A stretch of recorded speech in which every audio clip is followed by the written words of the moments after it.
Welcome to the Council of Moms. I'm Lisa Valentine Clark, your host, a real-life mom. I mean, it's true. It took me a long time to get here, but I am here being a mom in real time. And I'm here joined with other real moms because the Council of Moms is the place where we all come together to talk about the absurdities, the joys, the humor, the frustrations, and the real situations that only motherhood can bring. And we talk it out in the best of ways. The only thing that would make the Council of Moms better is if we were all eating some form of cheese. Liquid, deep fried, solid, shredded and melted. Yes. In curd form. Listen, we'll figure that out later. Not today. Council of Moms. One day our kids will get it. Until then, we get it. We get it. We do get it.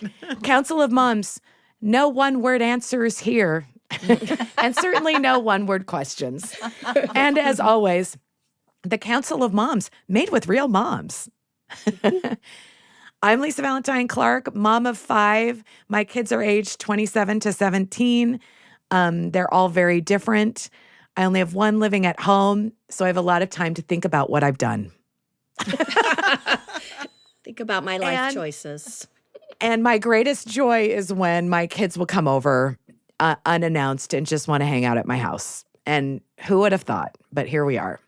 Also today we have Wendy. I'm Wendy. I'm here in Nebraska. I have 4 kiddos from 16 to 26. Let's see. I'm just a real life mom.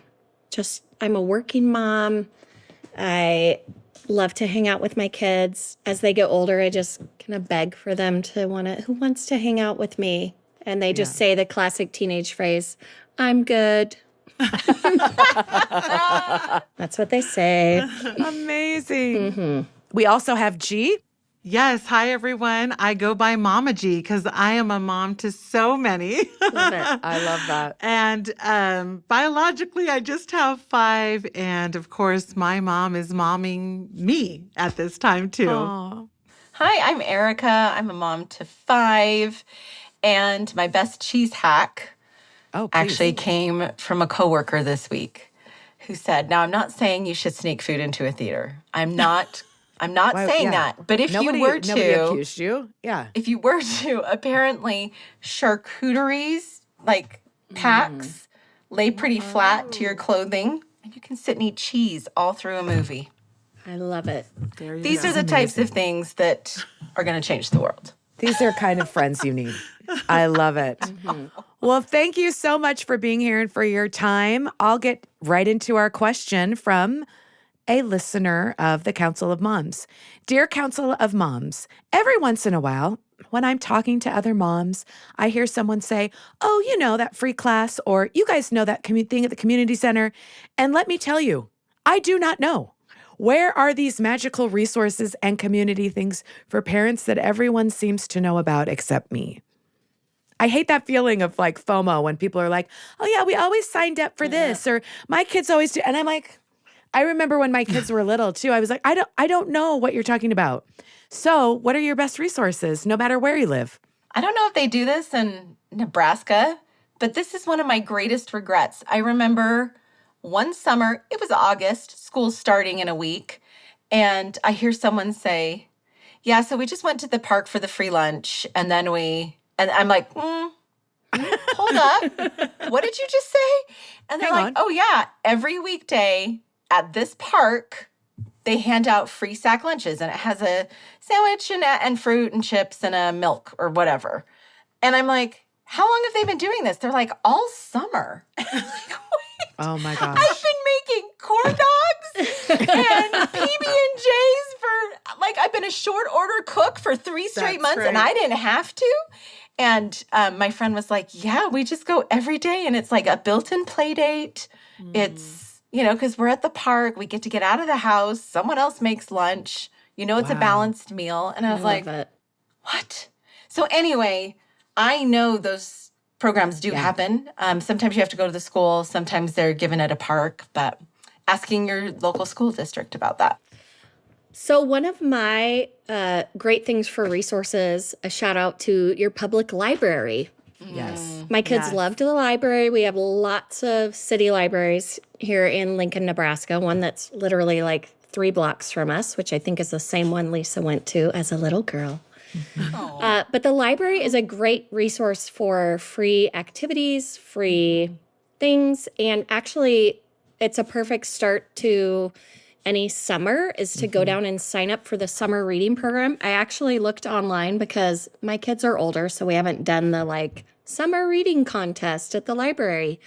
But I just went and looked, and they have signups for kids, teens, and adults to do the summer reading. And when you do that, they have a whole list of coupons and free things for kids, teens, and adults. Like the adults was like, you know, an activity at this certain place, or a come pick out a book at Novel Bookstore, which is downtown. So the library is a great resource for free activities for kids or community events that are there. The other thing that I love, a friend of mine just invited me to, is they have a trivia night once a month at our No city way. library. Yeah. Oh, like So a they pub have, trivia like- night? Yes. Okay, that's so and it's fun. free.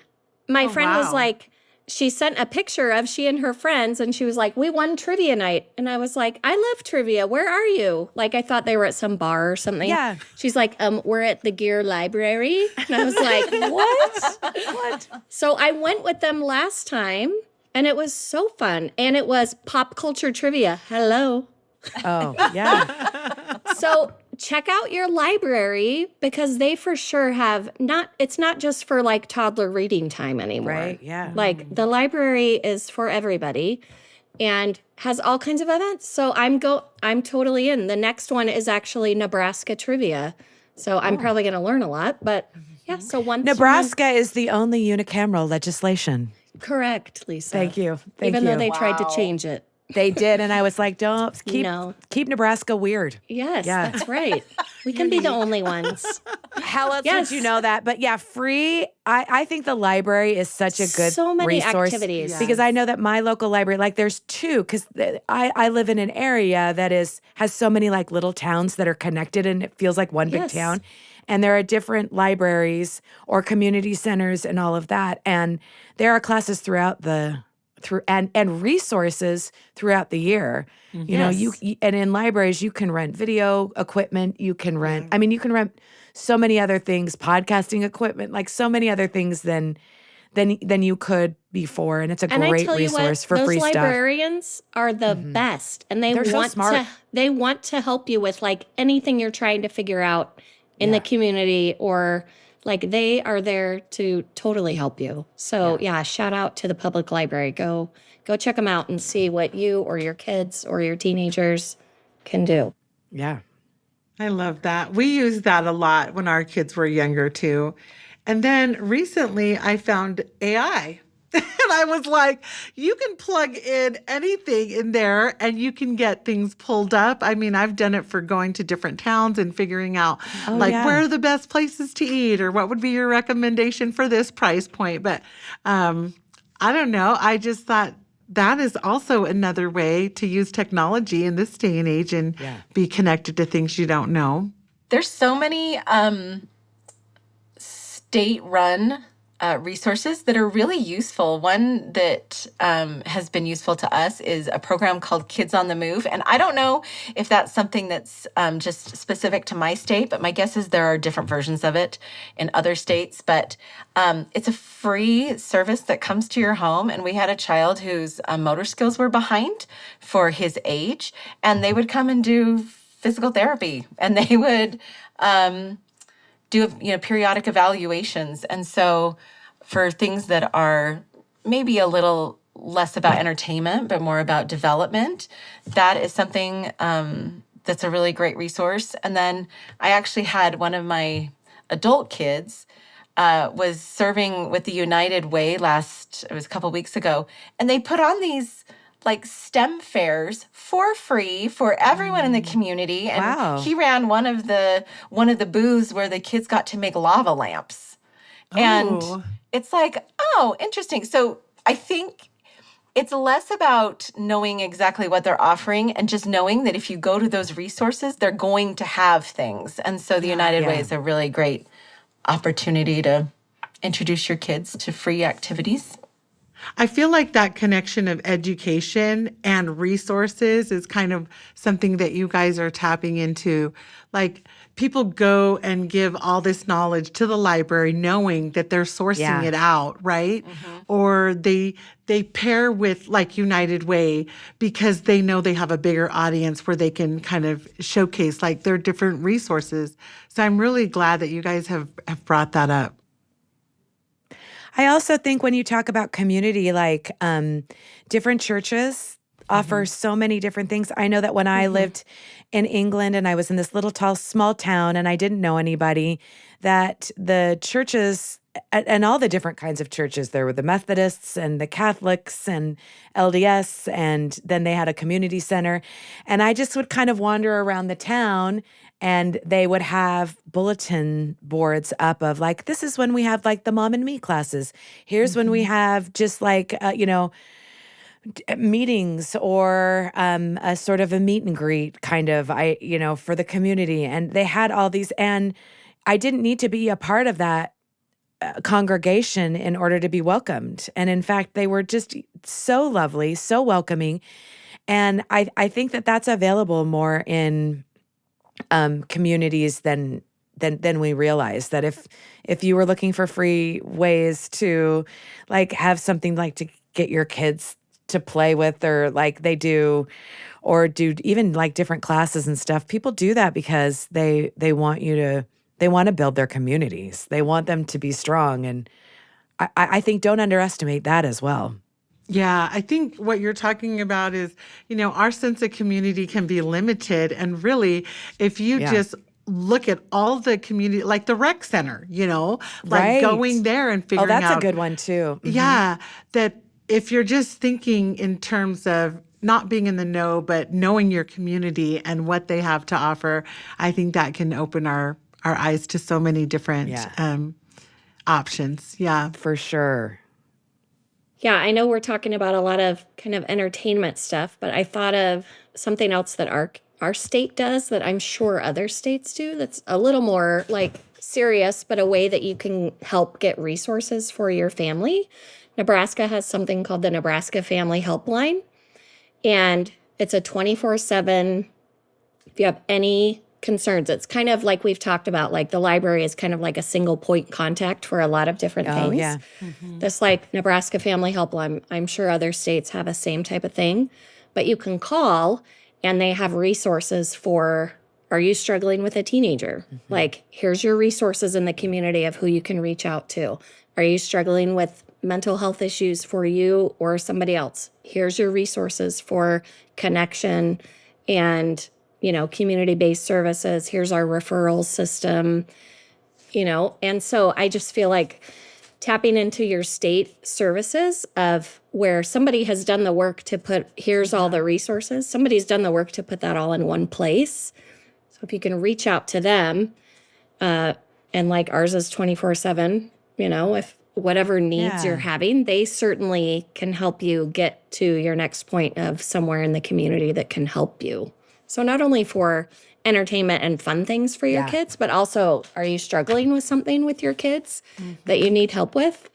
There's a resource of somebody that is more than happy to help walk you through the process of, here's who you should call, or through your pediatrician's office, you can contact this therapist, or whatever you need there.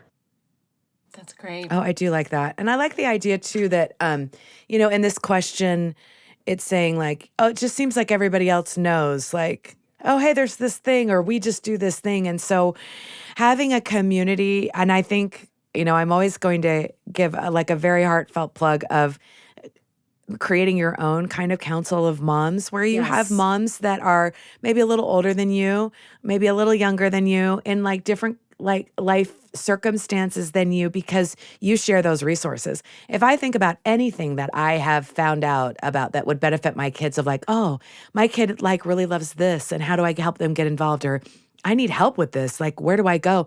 I'm going to ask another mom. That when you talk about single point of contact, Wendy, that's exactly, I'm like, who knows? Because I, as a mom, love to share those kinds of resources of like, oh, you know who you should call, you know what you should do, Yes. to help a kid. Like you get such a kick out of that. Other people do too. Yeah. I love that. And you do say that, and it is so true. Everybody needs a council of moms. Everybody. Even if you think that you've got it all together and you're doing it right, there will come a time that you will be like, oh, I did not see that left turn coming, and now I'm in trouble.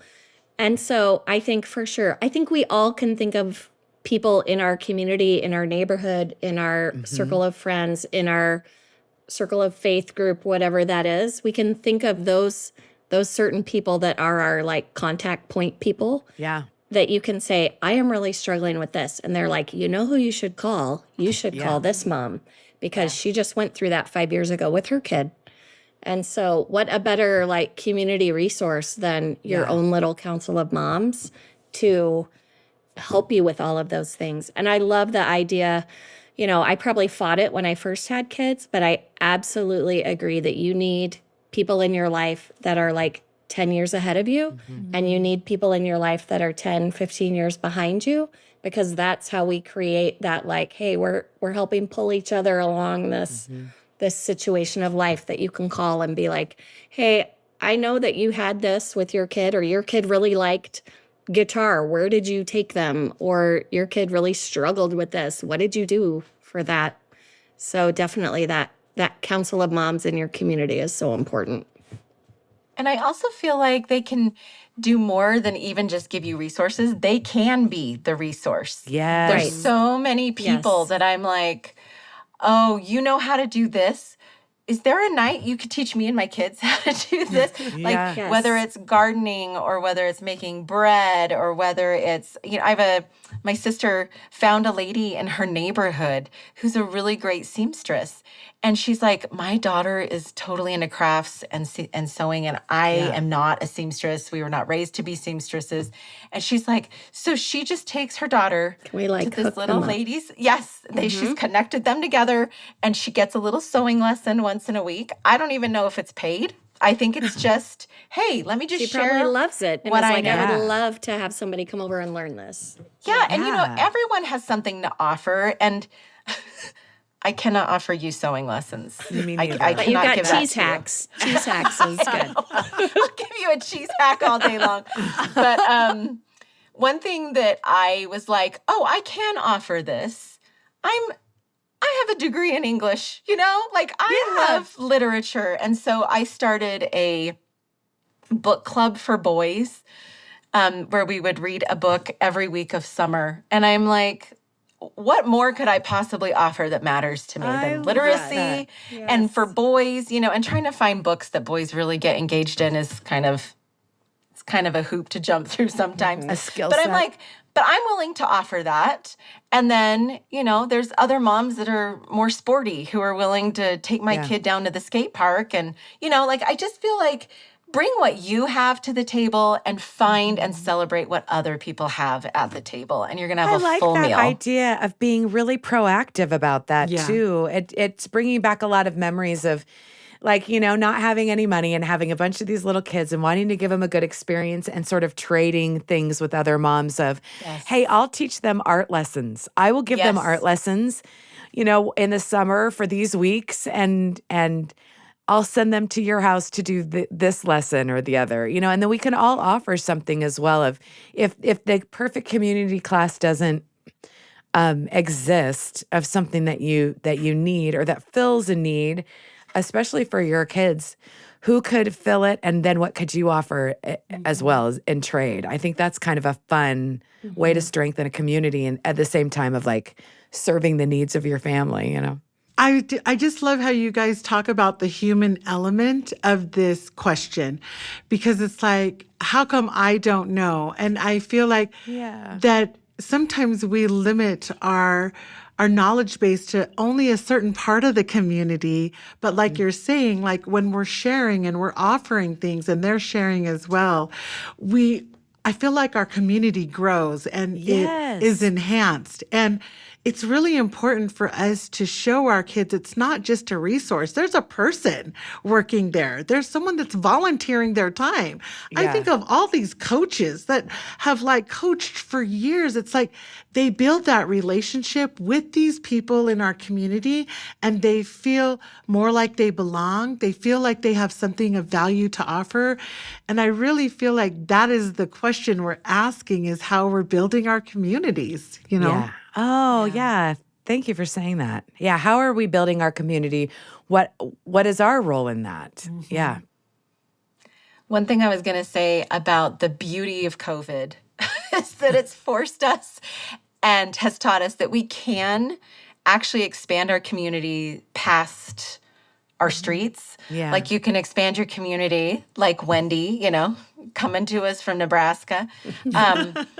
But during COVID, when our kids were going crazy, my extended family decided, well, what can we all do to help the kids still get some education and some pastime and relieve mom? And so people signed up for stuff. So we had one person teach a virtual art lesson. We had one person teach a cooking lesson every week. We had someone teach family history, a little family history lesson, and, just different topics. And they're not in my community. They're in my family, in my extended family. But they're such a great resource too. And with technology, there's no limit. There's no limit to distance anymore, which is fun. Yeah, I love that and what you can offer your kids. And I do know that during that time, we were so good, weren't we, about passing information about, Harvard does this free class, or so-and-so offers this free course you can download. You can watch the penguins at the Seattle Zoo all day long for like all these different community resources that were made free, made available. And we were really good at like cataloging them. And it does make me wonder how many of those have gone away and how many are still remain and we just don't talk about them too. But being proactive about finding them based on that also gives our kids the sense that the world is an open place and inviting that there are people who want to share and who are open. And it breeds, like you were saying, G, more than just the thing. It's just the... how do I make this? And what does that mean? Are you looking to make your own community? Or are you looking to be a part of an established community? Or are you looking to reinvent that? Those are different motivations behind that question. Yeah, I know for us during the COVID time, we actually started our foundation to help. It was more the Pacific Island community, kind of think outside the box and their opportunities with education. And technology really bridged the gap for us because we reached out to like Harvard and Dartmouth and Brown and we're like, share with us. Like, I think at that time, maybe some of the conflict of interest weren't as strict, but, we had access to them because it was like the COVID and people were just, they couldn't be physically, in person, but they would share on Zoom with us. And I feel like sometimes those limitations actually provided us new ways and new approaches to doing things. And I feel like anytime you feel like you're limited in your community, it's like, well, what can you own and what can you offer? Yeah. So that people then see things in a new light. Like, oh, actually our Pacific community can go to Ivy League? Like, how is that done? So anyways, I thought it was a good opportunity for us to share. Oh, I think that's so great. Yeah, I love that. I think in these resources, just like G was kind of saying, I think you just have to kind of toot your own horn a little bit, which nobody likes to do too much. So you do have to figure out, like, if the community resource isn't there or you're just wanting something else, what can you bring to the table? Yeah. What can you offer? And I think as soon as you do that and step out, then you see other people start to say, oh, cool, you do that. line dancing group, every other Thursday. I can do a puzzle group, or I can do, like, our church group just started to try and do more of these like focus groups, affinity groups, we call them. But they just started a writers group because there's several people in our group that love English and writing. And so they get together once a month and share what they're writing with each other and kind of critique each other. So I think as soon as you kind of put yourself out there a little bit, it inspires other people to say, all right, what could I do to contribute? Because I want to take part in that. So let me give a little bit here. And I also think it helps our kids, right? Everything, I don't know, as a parent, you always want to model what you're hoping your kids will take and make their own. And so I think when you remove the barriers, or you remove the fear of what's possible, they take it to another level. Like, Yeah, right? my kids are like, I can't keep up with them. The way they approach life, I'm just like, you go. I'm just going to sit here in my little chair and do my work, But I feel like that's the value of parenting also, is showing your kids that if there's something out there that you want, then go ahead and own that process. Yeah. Like, take it on and share with others. I know one of the big push for us was, are there any brown people talking about Ivy League to other brown people, And I mean it in a way that's like, okay, we kind of figured this out. Why would we not share?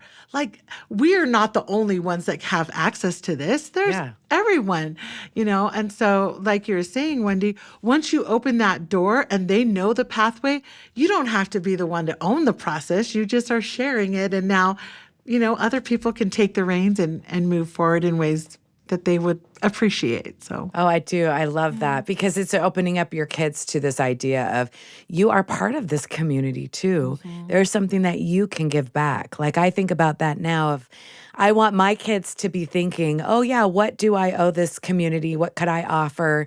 How could I serve this community? As adults, I want them to think that, and how they don't unless they're part of it, or they feel like they are connected to it in a meaningful way. And that's something that just doesn't happen automatically. Yeah, I feel like everything that comes easy, it doesn't stick, right, with our kids, because it's like, oh, I can do this for free. I can just show up. But when you're like, hey, I invested time, I invested in this relationship, I'm investing in my community, then everything becomes of value to you because you've put something in there. Yeah. One thing I was going to say is G's far more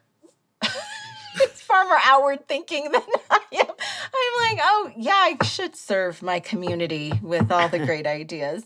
But I was thinking, as a mom with 5 little kids at home, all in grade school or younger, one of the hardest places for me was dinner time. Like, it just was one more thing I had to do. And I feel like, go to your pain point and find people that can help solve your pain point. Yes. So we actually involved our family in a dinner group where we found another couple. We found 2 other families that in the neighborhood that had similar aged kids and number of kids. And we said, well, how would you feel about one of us taking a weeknight, and we did like Monday, Wednesday, Friday, or Monday, Tuesday, Friday, or something like that. So you take a night and you cook for all 3 families. And I know that sounds crazy, and it was crazy on those days, but let me tell you. But if you had days off. Yes. Yeah. Yes, and you've got job kids sharing, at piano, right? and and you're running to soccer, and you've got this, and you don't want to take your kids to McDonald's for a Happy Meal again. Yeah. It was awesome. We did that for, I think, over 5 straight years. Did you really? Because it worked so great. But it's a lot of food prep. It was a lot of food prep. But we found the meals that everyone liked, and we just kept a rotation, and it was no thought work. Wow. And you just had cool. the same like containers, and you would share. No, I know not every family has that opportunity, but I would go to the pain point. If yours is, I can't afford a housekeeper and my house is falling apart and I'm just barely staying alive. I had, I know some people that created a work co-op where these women would say, okay, today, this week is my week. And so I get to pick for 2 hours something for my friends to do for me. It's always so- more fun at somebody else's house. Yes. Yeah, And so even it if was like, it's cleaning. Yes. she would have people like clean her cupboards that never, she never had time to actually really scrub her cupboards. Or another lady was like, listen, I just need you to cut out stuff because I'm working on this quilt and my hands hurt. So can you just sit and cut out stuff for 2 hours with me? And whatever it that. is. I mean, you could pick that, but I'm like, we can think big and we can also think small. And I think they're all great because they're saving problems either way. So go to your pain point and find people Go to the to pain point. help you. Now, how's that for answering a big question? Well done, Council of Moms, Yeah. because we've looked at it from so many different angles, and it's there. Here's the thing: the reality. There is no magic, to any of it. I wish there was. I wish there was. It's just a lot of problem solving and showing up. Right. And thinking outside the box for these resources. If they are not there, you can find them. Someone knows them. You can ask. And if they're not there, you can create them within your community with a little bit of thinking outside of the box and a little bit of like rolling up your sleeves and getting to work and organizing it. You can figure it out. So I love that. I think it's such a fresh perspective and absolutely something that is indicative of Council of Moms. So thank you so much. Erika, Wendy, thank you so much for your time and for your great insight. This has been a really great discussion, so I really appreciate it. And don't forget that the Council of Moms is a production of BYU Radio. Send us your questions. You can comment here. You can direct message us on Instagram. We read all of it. We want to know what's on your mind. How can we help you? And if you like this, please subscribe to the Council of Moms and share it. Send it over to one or two moms, or maybe to your council. And if you don't have one, this is so great. This could be a soft launch into your new Council of Moms. And if you want to see what we look like, you can go over on YouTube. If you're watching here, you can download this podcast wherever you get your podcasts. It's the Council of Moms. We're so happy that you are here. Thank you for listening.